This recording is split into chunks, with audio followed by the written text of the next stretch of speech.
Oh, what's up, everybody? Welcome to the About Wellbeing podcast, episode 9. Big flex! Deal, you gotta do it. Right. Yeah, big flex! Welcome, everybody. Right, today I'm here with Dylan Claridge. He is master physio boy. Literally was just like sorting me out. I had like some weird problem in my something clavicle under my neck, so it makes it hard to do. It makes it hard to do like chin-ups and bench press and all that kind of stuff. And he just sorted me out, figured me out, dug in an elbow, and now I feel fucking sweet, which is super good. So the whole purpose of this podcast is I'm firstly introducing you guys to Dyl. And secondly, like, he's an absolute wealth of knowledge because he's been, well, firstly, he's one of those physios, right? Who is a physio and is super fucking jacked and plays sports. And that's why I like training with him. And the only reason, no, I'm kidding. And so basically, what I do is I really trust him as a physio because he's not just one of the physios you on see and you're just like, oh, I have this problem. They're like, oh yeah, you just like this, and this is wrong with you. And you're like, oh, sick. And they're like, goodbye. You're like, what the fuck? And they're like, come back, make sure you come back and see me. Dylan's like, very straight to the point. He's like, if this is something wrong with you, you need to see a chiro or you need to see this kind of person. And it's like, sorts you out and goes, oh, what's the actual like problem here? Oh, that makes a lot of sense because of whatever sport you're doing to it. He's very accustomed to stuff and knows the body extremely well. Firstly, from lifting, and then secondly, like, obviously knows all the knowledge as far as like biomechanics and all the fucking nut shit goes. And that's why I really liked training with him. So I really liked training with him because obviously, I was like, the problem I had was like, I want to be the best in the world, fitness competition, you know, WBFF pro, want to win that world title. So, you know, what's one tool that I can, you know, use and get really good? And that is the body and training. And so who knows the body and the training the best? It's the physios. So, and especially someone with Dyl, I was absolutely blessed to become mates with him. We'd be training and our training sessions weren't always just like, oh, we're working out. It was like, all right, a lot of the time I had all these things that I'd figured out over like learning from a young age. Obviously, if you listen to my podcast 1, you know that I learned in a gym, like my own home gym, and I learned all this stuff there. But basically, I learned all these techniques and ways to do exercises. And then like I'd train with Dyl and I'd be like, is this any good? Is it not? Some of the times, not very often, he'd be like, oh, that's not very good. We might have to change that. But what's more common than not, which is awesome to know, was some of the things that like I'd be doing, he'd be like, this is a really good way of form, or this is really good and the way you're training this because you're optimizing the exercise for maximal load onto the actual muscle that you're stimulating, you know, for your own body. And you're doing that in these types of ways, which is like some fucking fantastic shit to know when you're training, to know that what exercises you're doing them fucking right, which is like what we want to do. So basically today introducing the Dyl and want to get some absolute like nuggets from him. So yeah, what's up, man? First question I was asking is like, what's it like training with me? I think one word, probably intense. Yeah. Why do we need intensity?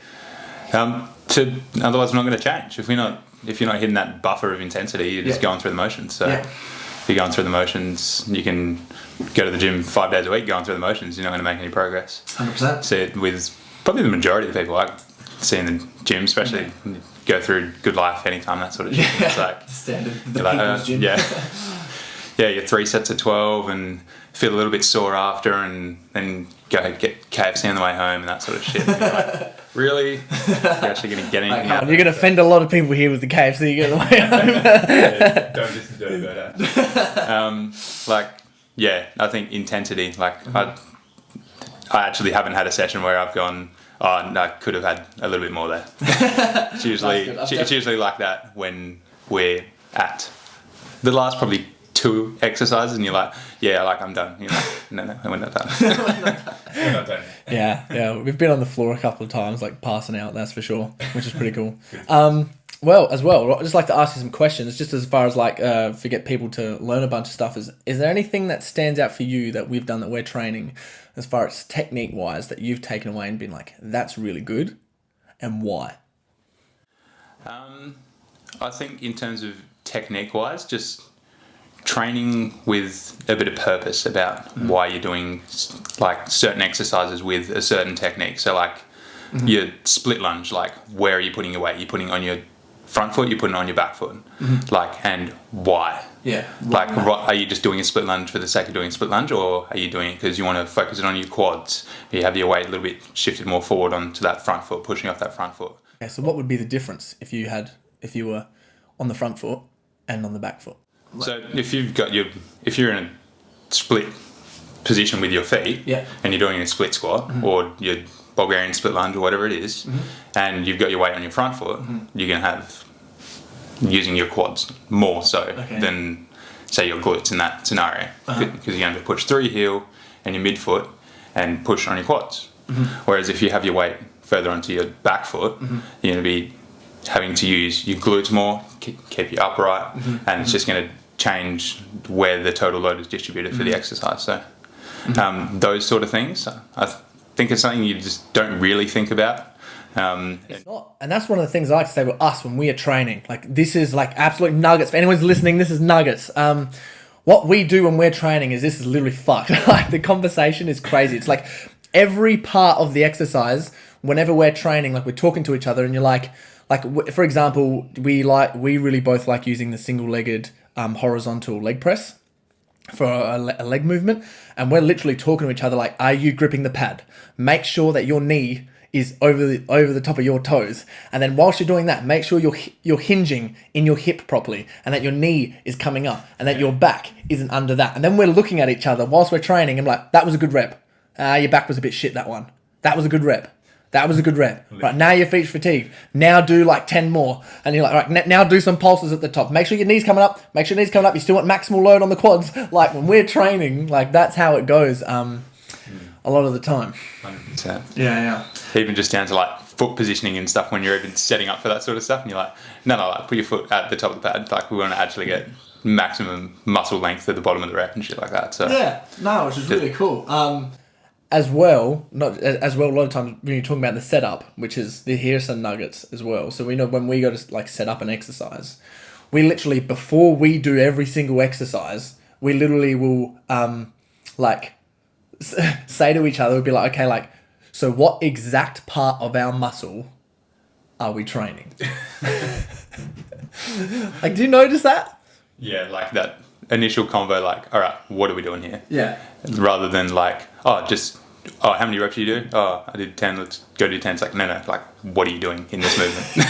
And like, just that, having to consciously think about it makes the mind-muscle connection that much better than just, I moved the weight. Like, no, I used my muscles rather than just that going through the motions and the intent. That's where the intensity comes in, I think, rather than just that sort of fluff around the edge sort of bullshit, 100%. really.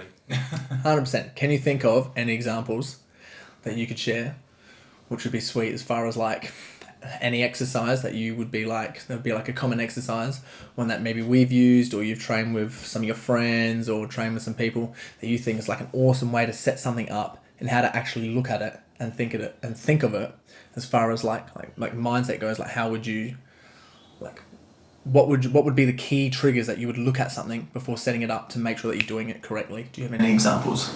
Like, in terms of like the actual setup to like your body positioning, or execution of the rep? Execution of the rep. I think the squat's a pretty standard one. Like, obviously you want to make sure that you can squat at a decent depth and you have the available mobility through your thoracic spine and hip and knee and ankle to make sure you can actually execute a decent bodyweight squat before you're adding heaps of load to it and just fucking your shit up, really. Yeah. So what would be the triggers that you would think would be like what would you want to think about exactly before like executing a rep of a squat? Your stance, like where you're placing your feet. So is your body better suited to a real narrow foot stance where like you'd see individuals and they literally like sit on their calves, like they can sit straight down, sit on their calves, and they just have a wicked range. Who are most likely to do that? Probably, I reckon more Asian population are pretty standard at that. I know that's being pretty generic, but that sort of different genetic biomechanics. Yeah. Whereas like, I suppose there's not really one for wide stance per se, but like myself personally, I have a wide stance when I squat, and that's literally just due to my hip biomechanics and mobility. I can, regardless of whether I've warmed up or not, I'm better with a wider foot stance. So knowing that for yourself and finding that out for yourself makes squatting that much easier. Because like if I didn't know that and I had just chosen, okay, I want to squat with narrow feet, I'm always going to end up like jamming up my hips because, or not getting my knees far enough over my toes to actually get a decent depth of the squat. Whereas if I actually have the squat position that suits me, it's that much easier. So here's the question: how do you find the squat position that suits you? So this is just the stance of the squats. We haven't got to the hips or anything yet. Well, without actually having like a physio or a coach or even just yourself, like having someone video you go through like your hip internal and external rotation. All right. Like, pause there for a second. What is hip external rotation and what is hip internal rotation? So like if you were to sit on the floor with your legs crossed, right? Yeah. Your hips are externally rotated, right? Yeah. So or if you pick up your leg and put it across your knee, right? That's hip external rotation. Yeah. And going out to the other side would be like your classic, like. So basically putting your knees outwards to the sides is external. Yep. And then if you have like if you knock your knees together and then like walk your feet outwards, like that's internally rotating the hip. Okay. Yeah. And like if you're in a sitting position, you're in that flex position. Yeah. So you want to have a look at that when you're in hip flexion, because when you're at the bottom of a squat, your hips are flexed. Like it's all well and good looking at that in standing, but you're not going to have the same like actual available range because your hips are in a different position. So when you're squatting down, to notice if your hips are externally rotated or internally rotated, like what do you think about? So I'm just like envisioning myself like doing a squat. Like if I was like looking down at myself, like how would I know? Like so basically I'm just like figuring this out myself. As we go down, and I see my knees heading outwards naturally, would I want to go that way and be like, okay, so that's my body, maybe my stance needs to be a little bit wider? Yeah. Or if I'm going down and my knees kind of come in, I'd be like, oh, maybe I just put my knees a little bit closer together, and that would be a safer squat and it would prevent any of like knee misalignment. Most people have a slightly externally rotated squat position just from biomechanics of the hip and the angle of the actual hip socket, like on your pelvis. Yeah. So as you're squatting down, you'll end up having, like, you don't ever have very rarely would you have your feet right, like at your hips. Yeah. And have your best squat with your knees together, right? Most people have that slightly wider, and then it's just a matter of do you keep your knees completely above your feet in that plane, and then how wide do you have your feet to have that external rotation at your hips. So the quickest way to do it is literally just, if you have a bar in front of you, just so you can hold your balance, and then squatting down.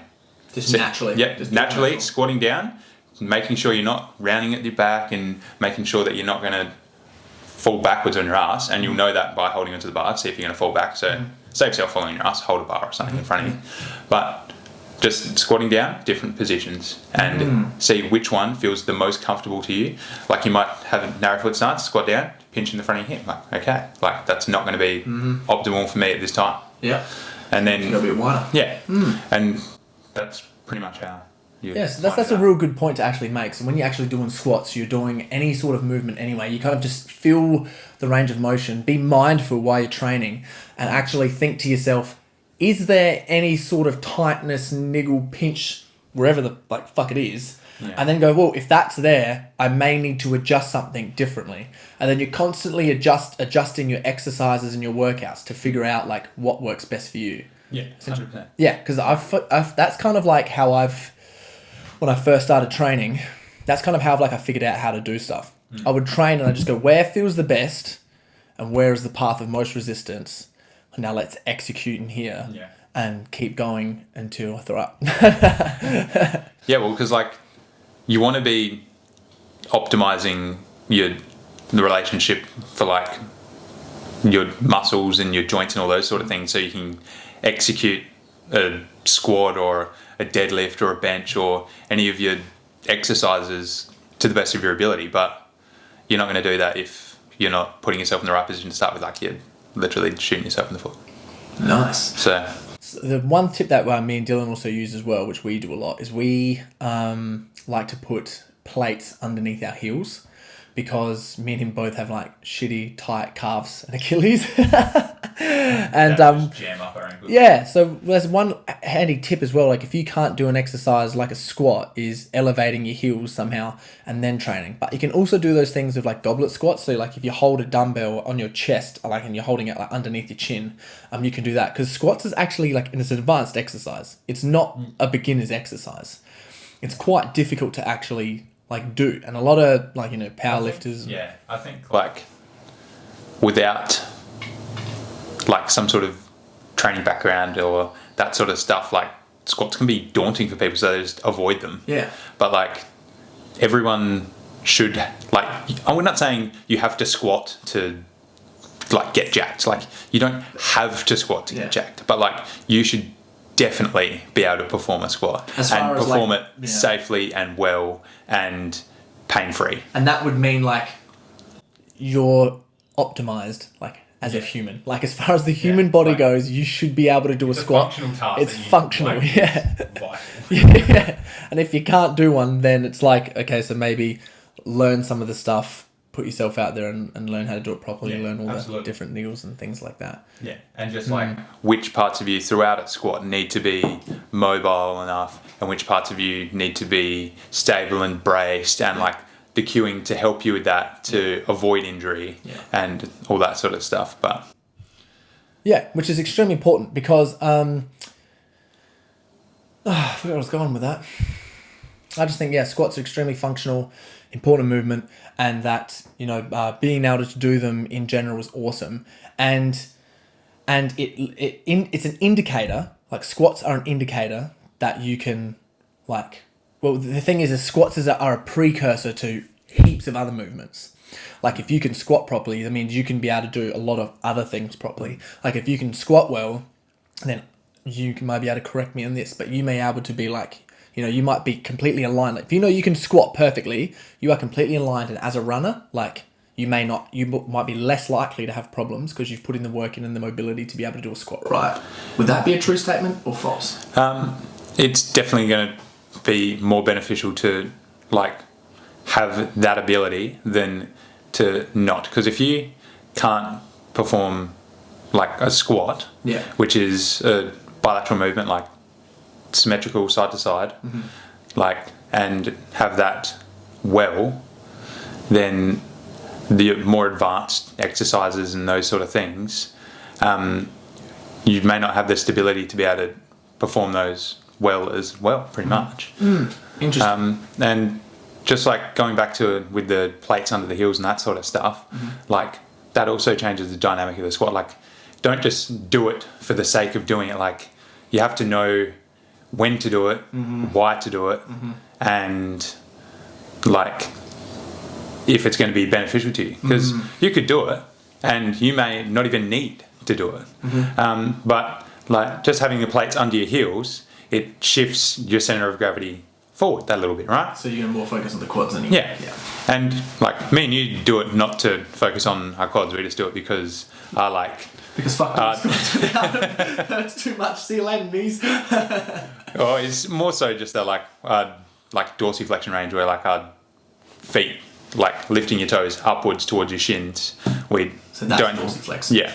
Like so like if you're standing and then like walking on your heels, that's dorsiflexion, like where you lift your toes up. Lift your toes up, yeah. But like that's why we do it.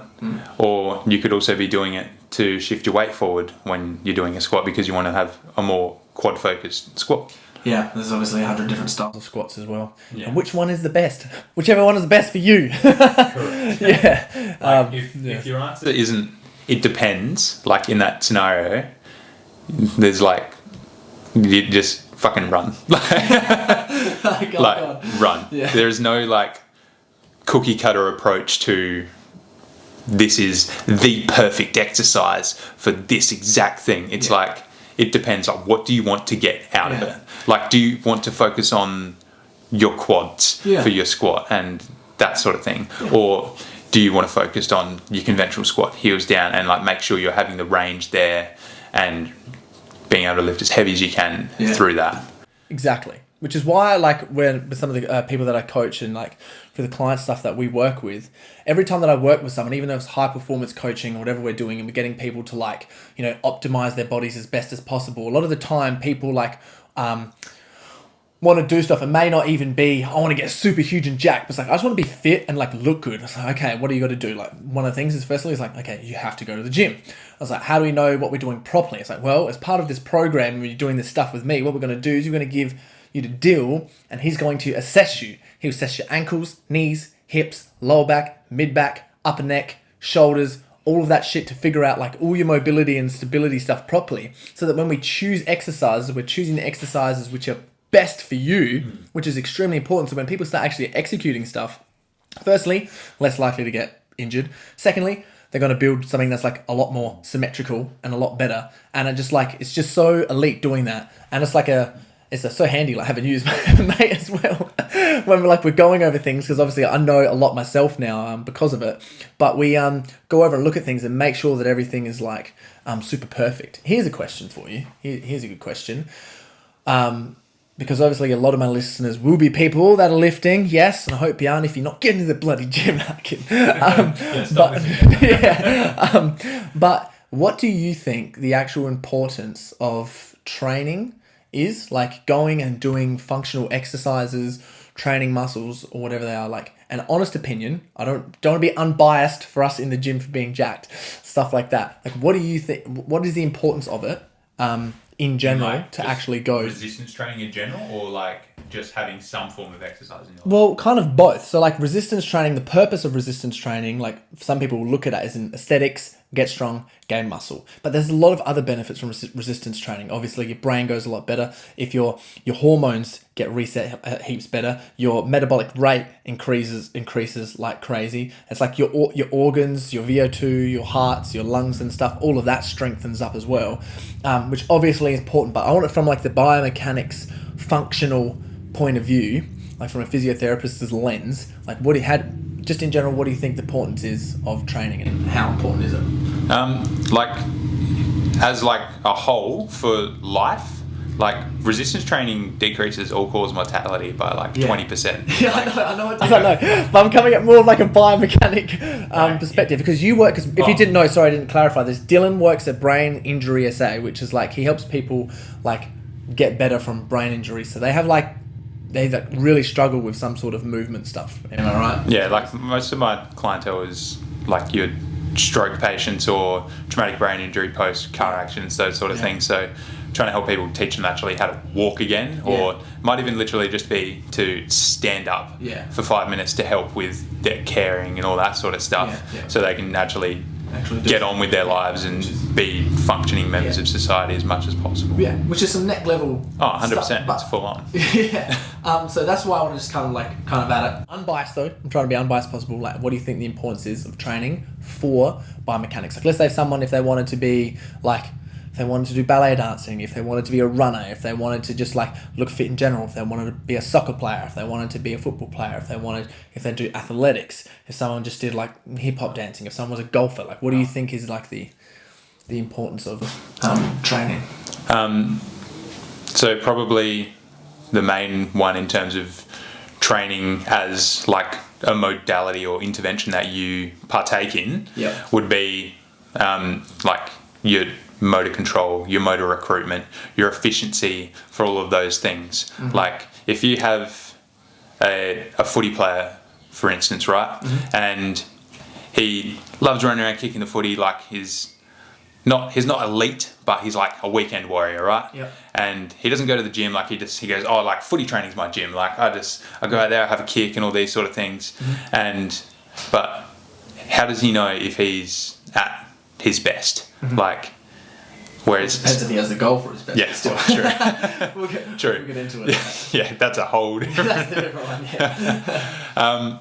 But then you have that same footy player that also goes to the gym and he works on his leg strength and his ballistic exercises If you throughout. don't know what ballistic exercising is, it's like jumping up as high as you can, or doing like a push up, and you're pushing through the range of motion, exploding, clapping, but you're going the whole way through. Like if you were jumping up as high, if you did a squat and you just come up to the top, you really slow down before you like reach the top, obviously because the weight's going to come up a bit because of inertia. So ballistic exercise is like jumping through as high as you can. It's the most power. It's like your maximal force, like your jump lunges, all that sort of stuff. Like those sort of things then transfer to your game and help. Like you wouldn't think about your like, oh, why do I need to have a good vert jump or something if I'm doing like footy? Oh, I'm just like playing the fullback or whatever, and it doesn't really matter to me as much as like it would be for a ruckman. But those sort of things translate to your sprinting and your efficiency for your motor recruitment and being able to fire those motor pathways as quickly as possible and as efficiently as possible. What about for injury? For injury, massively. Like especially in sports, like above and beyond. Like you have, it literally is. Okay. I'm speaking for someone who gets injured a lot. But like you're training to put your muscles and your joints through like a load threshold, right? Because if you're not exposing your body to those loads and then you go out and play sport and you just get an absolute flogging, you're going to pull up sore and all those sort of things because you haven't put your body through that sort of stuff in your training. So that adjunct to your sport-specific training or whatever else you're trying to achieve is that much better for injury prevention. Oh yeah. All right, we're back. The video damn cut out. So, question for you. So we're just talking about the footy stuff and how like much more beneficial doing resistance training is for the benefits of like above and beyond resistance training. So you'll be so much more efficient and like less likely to get injured. And then as well, just as far as performance goes, whatever training that you're doing is going to directly translate to that. What do you think as well? Because like we've got some friends that are runners, and I also think as well, like just in my own mind, I'm so biased towards training. I'm like, do they need to be like doing resistance training or do they not? Like, what do you think? Strength training. What would be the benefits of strength training for that? Well, for running, you are constantly exposing yourself to like loads, just pounding pavement for 5, 10, 15, however many Ks you're doing. If you're running marathon, you're above and beyond that even more. Like just think about it, you're taking 3 steps every second or something when you're running. For most runners that do it at the semi-professional level. And that strength training side of things, exposing your muscles and your joints to external load, like really tops up and pushes that threshold capacity where you're not going to be meeting that while you're running. So if your capacity is here and when you're running, your capacity is here, but it's continuous. Yes, over time when you're running and you're running longer and longer and longer, it's going to expose it gradually up to that point. But if your actual muscles and joints can take that sort of load already with your training and and your tendons and ligaments are exposed to the sort of forces, those little repetitive forces aren't as bad. Okay, so that makes a lot of sense. I'm just going to try and just speak that in the easiest, simple language possible. Basically, you're saying is that if you are like, as far as running or training goes, there's a certain threshold of like how much your muscles and joints and stuff can take. And what happens is, if you're going really crazy or something in the gym, and that's like, okay, this is my maximum amount of stuff that I can take. You're like, okay, that's cool. I can do that in, let's say, half an hour. But when you're running, say, for a long amount of time. You could say, so you'll still hit that threshold, even though you're just out there jogging, but it might take you like 2 something hours to get there, and then you'll finally reach that threshold. So how you can optimize that is increase your threshold by doing the certain exercise and whatever it is in the training, and then when you're actually running, that'll help you like, it will just increase your threshold, so you got like more to go as far as longer and faster. Is that correct? Yeah, essentially. Okay. Like a way you can cool. I like that. Yeah. A way you can look at it is like your strength training builds up that capacity and that durability factor of your body. You know what I mean? Like if you, and it, like running does the same for you, but that stimulus that you're putting to your body is different. Okay. Like if you have a nail, right, and you hit it with a fair amount of force into a piece of wood or whatever, right? And you've put a fair amount of force into that, right? Say that is your strength/resistance, strength training, whatever you're doing, right? And you've hit that 30 times. Yeah. And then, so that is now, that depth of the nail is your threshold, right? Yeah. And then if you have that same nail and you're running, you're going to be hitting that nail a lot more, but it's going to be a lot lighter, right? Yeah. All right. Yeah. And then until you end up with that same depth and it goes past and through that to the other side, like that's your sort of threshold for injury. The way I like to look at it. I like that. And that comes not into play just running, but also like training or any type of thing that you're doing. And it's same with like recovery as well. Like because if you're like using that same analogy, your recovery for like hit the nail back out. Yeah, it's getting that fucking hook on the back of the hammer and starting yanking that bad boy back out. Like, and until that goes through, like through that piece of wood, you are way less likely to get injured rather than just the unlikely shit happens, you got injured, rolled your ankle or something like that. So you kind of want a really good threshold, but you want to be like lifting that nail back out as much as possible as well. Yeah. And that's where like, fuck, we could talk about that for days. Like, literally like all your recovery shit, like your sleep, your nutrition, your mobility work, your stability work and all active that comes recovery. into it. Yeah, 100%. What do you think is the best way to like optimize yourself? Physio lens. Like in terms of... How could someone, step by step, if they were just like, fuck, I want to optimize my body, and they come and saw you, be like, all right, how can I optimize my body? What would you do? I'd say that's too fucking vague, but... and then try and target some goals rather than just like optimize my body. Yeah. So if they're talking in terms of like longevity and just becoming physically the most healthy they can be, they need to look at it holistically. Like you can't just go to the gym for 2 hours a day, and even if they're training like us, look, they're on the right path, but that is one slice of the pie. Yeah. Like, yeah. So let's say I come to you. If I come to you and I was like, my body, I want to make sure that it's stable, mobile, and strong, because I want to take absolute advantage of going to the gym and stimulating my muscles. What's the first thing that we want to look at? What's the first thing we want to start doing?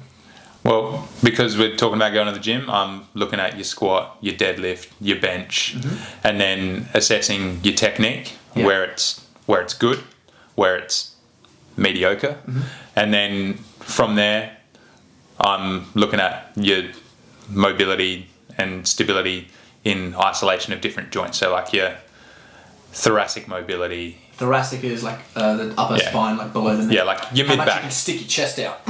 Yeah. Yeah, essentially, without like tipping yourself forward. But like most people neglect that area, and it's because we're all stuck in chairs and offices and we're like this all the time. Yeah. And we're driving wheels like that. Yeah, 100%. Yeah. And looking at those sort of things and how we can address that, because if we can address those issues, they're going to translate to your squat and your bench and your deadlift and help you optimize those things, which in turn are going to benefit you, because if you've got better thoracic mobility, you're going to be able to squat with better form. And if you can squat with better form without risking injury of yourself, because you're able to actually brace through your lumbar spine rather than having excessive lordosis and tipping forward just to keep your chest up. What's lordosis?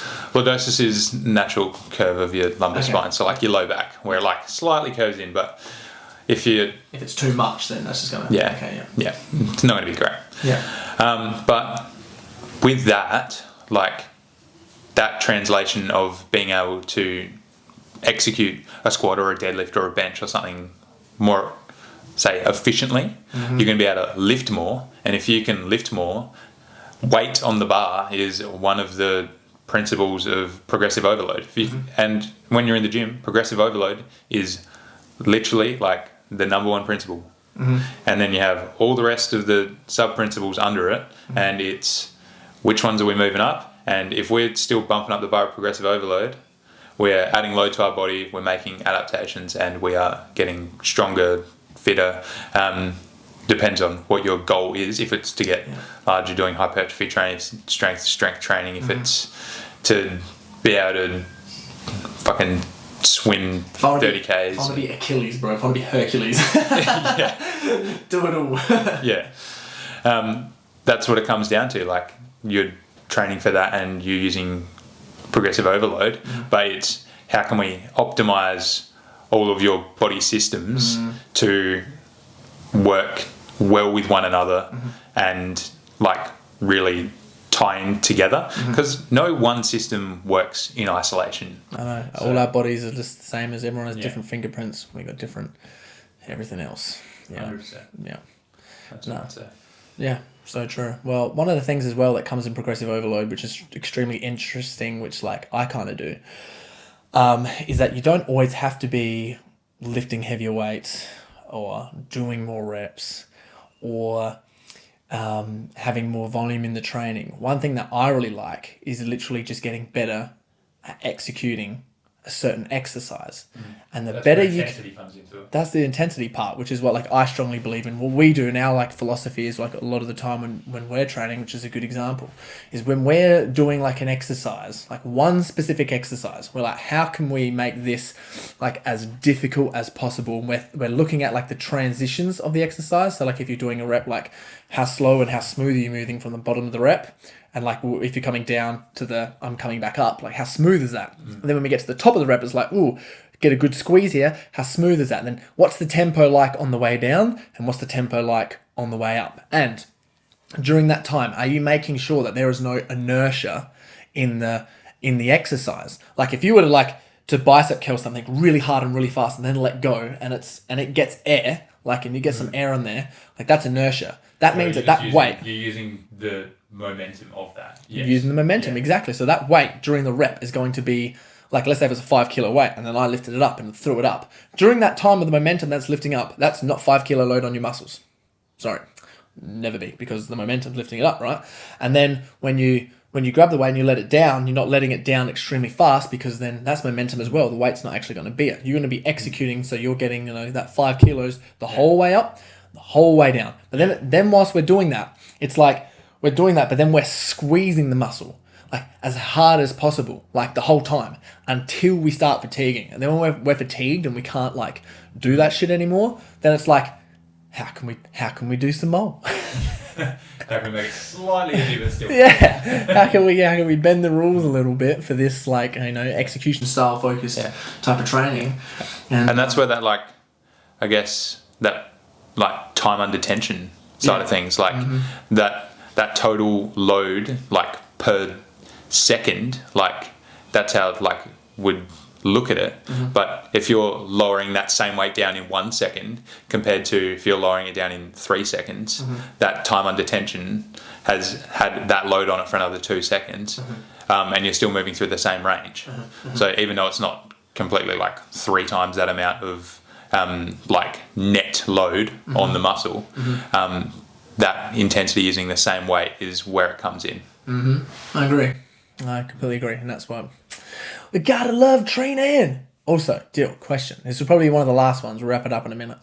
As a physio, what are some of the best things that you have learned? So if you thought about yourself before you started actually learning physio, like therapy training, when you got into physiotherapy and you learnt the stuff, and obviously you have been at the gym for a long time, so it's like, and you built a significant rig, and you'd see people massage as physios yourself to like learn and like fix your stuff when you got injured and things. But like as a physio now, like as a obviously regular gym goer, loves the gym, loves soccer, runs half marathons for fucking shits and gigs. What do you think is like some of the best things that you've learned as a physio that's just like helped you with all your stuff? Like one would just have to be your like physiologically how your muscles fire and what's required from your brain and all those sort of things that actually tie in to just like literally moving for a bicycle, like literally moving here to here, and the actual motor pathways and shit. Just thinking about that and like the complexity of it is just so satisfying. Why? Like, how's that satisfying? Because knowing that shit and knowing that like, okay, if the more I think about this and the more I'm actually engaged with this movement, the more efficient I'm going to be at it. Like if you're blasé looking at the TV in the gym and you're trying to curl 20 kilos or something, and you're like, fuck, this is going to be hard. Oh, I can't do it. Whereas if you're like looking at the muscle and squeezing it as hard as you can, and you're 100%. If you're thinking, I want all of this, the only thing I'm not even focusing on moving the weight, I'm focusing on squeezing this muscle and making it shorter. Yeah. And the fact that actually makes it possible and like easier for your muscle is so fucking handy. I like how that's satisfying. It kind of makes me just want to like take a whole bunch of mushrooms and go train in the fucking gym. Just to feel like, oh, this is where it's coming from, my brain sending electrical signals down certain different pathways in order to actually go through all the tiny little muscle fibers and myofibrils and myoactin and all that type of shit, and then actually contract against certain things that's getting controlled by your brain, which is one thing that obviously I say a lot of in like my programs and when I'm training people and things like that. It's just like how mindful you got to be in the gym. And I can't remember what podcast it was. Well, it was like 3 or 4. I talked about training in the gym and just like actually setting it up as far as like it's like a ceremony and like respect it. Because the reason that you want to do that is like if you're there for a purpose, you're actually going to get something out of it. And also like and that time is like being extremely open.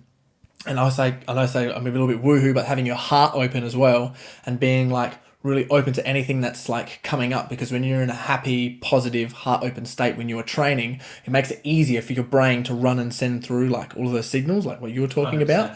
about, which is like extremely important. So heading into the gym and being like, even just being like heaps and nice and polite to all the people when you first get there, big smile on your face, getting ready to like 100%. get into it and have like bring up the best mood as possible, and then go out there and get after it and really concentrate about that stuff. And that's no reason to say as well, like, don't go in the gym and just, you know, be on yourself and focus on yourself the whole time, because I do that a lot of time as well, because I train pretty early in the morning. So when I go there, sometimes I'm just like like hoodie on, just like, oh, here we go, and then like I'll just focus the whole time. Yeah, I'm in the zone. But yeah, it is, I should probably do it more and be more beneficial. It is having a big old smile and open heart, open mind from when you're training. Yeah. And then just like, no resistance when you're in there. Like have your mind set on the goal of being in the gym, not like, I have to go to gym for I want to get my body better, so I have to go to the gym. Like, no, you don't have to go to the gym. I fucking hate going to the gym sometimes. You don't have to go to the gym. Like, you get to go to the fucking gym. So true. Like, I remember I messaged you one time and I was like, oh man, I need some motivation today. Can you please like bump me up and get in the gym? And then you sent me the message and you just went like, mate, you get to move your body. Be fucking grateful for that. And I smashed that session. I was like, yeah, no shit, I'm here and I can like do this stuff. And then felt amazing afterwards. Had 6 sessions. I think that's like opened my eyes so much more with like my field of work as well. Like seeing people that were living their normal lives and they've had this significant life event happen to them, and now they like can't walk or like literally can't, some of them can't communicate with other people properly and all those sort of things. And then I'm like cold one morning, like at fucking 4:30, about to go for my run. I'm like, fuck, I gotta go for a run. So I'm like, get the fuck out of bed and just like go do it. Like I have people that would literally kill to have to be able to fucking walk or like stand up on their own. They can't do any of that shit. And I just get up in Australia and go for a fucking run. Like that is elite. So like just the level of perspective that you end up acquiring through that sort of shit, and just being grateful for the body you have and looking after it, I guess. Yeah, so true. Like so taking time for your wellness. Yeah, so true. That's why we out here. Boutwell being big flick, yeah. So there's one point. So yeah, one thing. Best thing about being a physio is like literally how your brain and motor pathways end up fucking just making you being able to move. Second is actually being able to get to move because you see people that would like kill to be able to do some of the exercises that we are doing, and kill to actually make most of it, and just to like get into there, and that's a massive motivation to go out there and actually get after there and do something with your body. 3, what's the third one? One more, and then we'll wrap it up. One more thing that is Best good about being a physio that you've learned. Just like in terms of anatomy and those sort of things, and how that ties into training.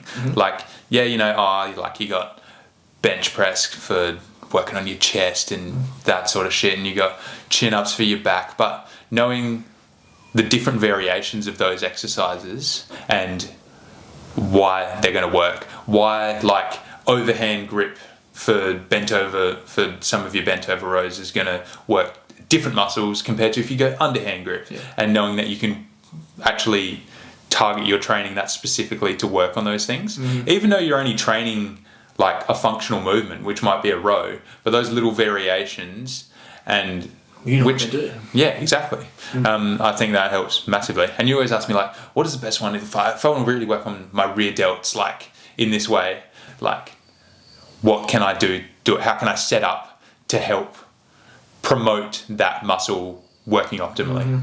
Or things like your muscles that go over 2 joints, how can I put these in the most lengthened position and get them into the shortest position to help that's optimal huge. Muscle gain. So what Dylan just said then is absolutely huge, and if you've made it this far into the podcast, you got the best part. So what he just said then, making your muscles as lengthened as possible to then put them in the best range to train them against resistance to shorten them as much as possible in order to optimize muscle stimulation.